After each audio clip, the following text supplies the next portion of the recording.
Resident Evil. In the earliest of days, back in '96, one of the now most famous survival horror series was just starting to find its identity. The most obvious indication of this was the very cover of the first game. Every other game features a creature or a character that is a clear presentation and is directly featured in the game. However, that wasn't the case with the first one. It's a monster!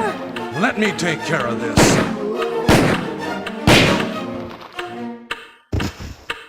Let's say you are familiar with the series and have just played the first one.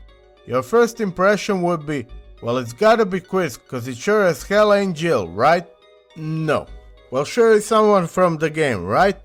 Is it? Yes and no. Something it has to be Richard because he's the one who called the Alpha team straight from the mansion and started the whole thing. Only he doesn't look anything like him. And it's also not Wesker, Brad, Barry, or Rebecca Chambers. What? Oh! Oh no! Sorry, I didn't mean to do that. You must be from the Bravo team. Then who the hell is it? Thanks to the magical powers of social network, now we have the answer. The artist that made the cover showed up on the Twitter and decided to answer the burning question. He says the character on the box isn't based on anyone in reality, such as an actor. He's roughly based on a character from the game. At the time I did the cover, the game's concept was still developing. So I was told to run with it but include certain elements like spiders and so on. In this case, the truth really is in the middle. It is a character from the game, but it's unnamed random character.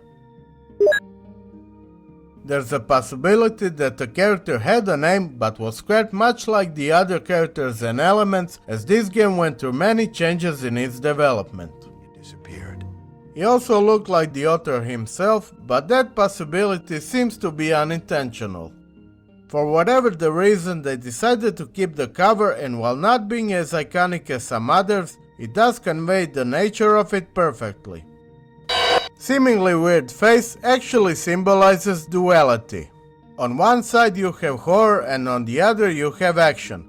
Both are heavily leaning one against another in the series to this very day.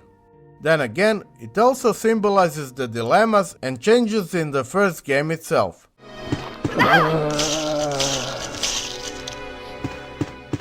It definitely took some time for that game to find itself, but we're glad it did, since the following two were just legendary. And the rest is history.